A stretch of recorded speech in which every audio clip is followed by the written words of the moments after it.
बघा आलेत का सर्व। बघा महत्त्वाची योजना आहे बांधकाम कामगार योजना। कामगारांच्या पाल्यांसाठी प्रतिवर्षी 5,000 रुपयांचे आर्थिक सहाय्य अशी ही योजना आहे। तर ते कशा पद्धतीने मिळणार, कुठे अप्लाय करावं लागणार, ऑफलाईन ऑनलाईन, काय डॉक्युमेंट लागणार, हे सर्व आपण शेवटपर्यंत बघणार आहोत। आणि कसे आपल्याला 5,000 रुपये आपल्या पाल्याला मिळणार ते पण आपण बघणार आहोत। तर बघा कामगारांच्या पाल्यांना प्रतिवर्ष 5,000 रुपयांचे आर्थिक सहाय्य 2024 बांधकाम कामगार योजना स्कॉलरशिप योजना। तर बघूया। बघा बांधकाम कामगाराच्या इयत्ता 8वी ते 10वी, बघा 8वी ते 10वी मध्ये शिक्षण घेत असलेल्या पाल्यांना प्रतिवर्ष 5,000 रुपयांचे आर्थिक सहाय्य देण्यात येते। म्हणजे प्रत्येक वर्षी 5,000 रुपये, 8वीला 5,000, 9वीला 5,000, 10वीला 5,000 अशा पद्धतीनेही म्हणजे तुम्हाला समजून सांगण्याचं तात्पर्य आहे माझं की 5,000 प्रत्येक वर्षी हे दिले जाते म्हणजे 8वी ते 10वी विद्यार्थ्यांना।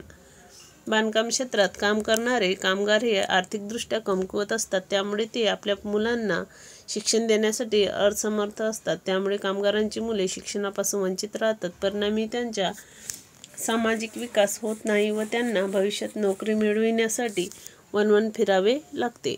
कामगारांच्या या सर्व समस्यांवर मात करण्यासाठी कामगार मंडळाने कामगार कल्याण शिष्यवृत्ती सुरू करण्याचा निर्णय घेतला आहे। तर बघा शिष्यवृत्ती योजनेचे उद्दिष्ट बघा, बांधकाम कामगारांच्या मुलांना त्यांचे शिक्षण पूर्ण करण्यासाठी शिष्यवृत्तीचा लाभ देणे, कामगारांच्या मुलांना शिक्षणासाठी प्रोत्साहित करणे, कामगारांची मुले शिक्षणापासून वंचित राहू नयेत यासाठी प्रयत्न करणे।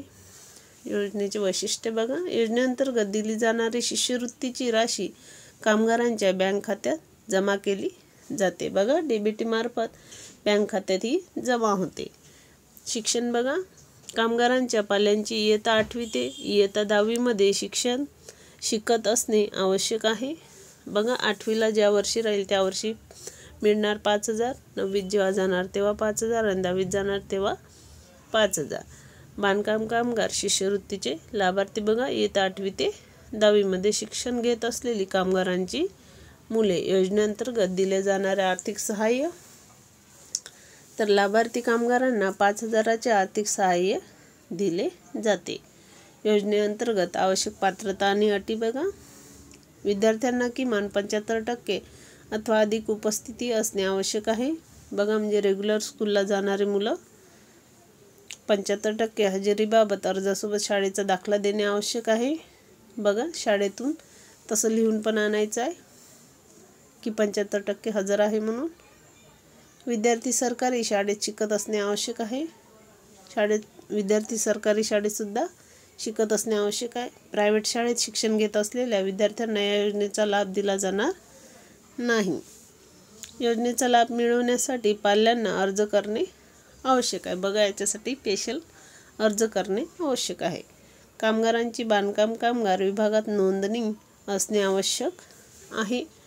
आवश्यक कागदपत्रे बघा, 75% हजेरीबाबत शाळेचा दाखला, शिक्षण प्रमाणपत्र, कामगारांचे कामगार मंडळात नोंदणी प्रमाणपत्र।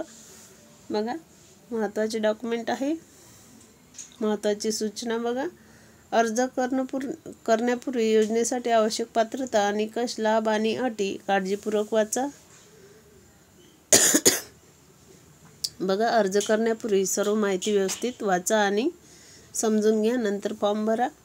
आवश्यक असणारी सर्व कागदपत्रे जमा करा, मुदतीच्या आत अर्ज भरा। अर्ज करण्याची पद्धत बघा, कामगाराला आम्ही खाली दिलेल्या लिंकवरून योजनेचा अर्ज डाउनलोड करावा लागेल। बघा खाली लिंक दिली राहणार, त्याच्यावरून तुम्ही अर्ज डाउनलोड करू शकता। परत विचारलेली सर्व माहिती भरून सोबत आवश्यक कागदपत्रे जोडून सदर अर्ज आपल्या क्षेत्रातील कामगार कार्यालयात जमा करावा लागेल। अशा प्रकारे तुमची योजनेअंतर्गत अर्ज प्रक्रिया पूर्ण होणार आहे। तर हा महत्त्वाची माहिती आहे। ज्यांना स्कॉलरशिपसाठी म्हणजे पालकांना आपल्या पाल्यांसाठी स्कॉलरशिप मिळवायची आहे 5,000 रुपये, त्यांनी अशा पद्धतीने अर्ज करा। आणि शाळेचे डॉक्युमेंट लागणार, 75% हजेरीबाबतचं म्हणजे लागणार लिहून तसं। विद्यार्थी शाळेत शिकत असणे आवश्यक आहे, प्रायव्हेट शाळेतला विद्यार्थी चालणार नाही। असं त्यांनी स्पष्ट सांगितलेलं आहे.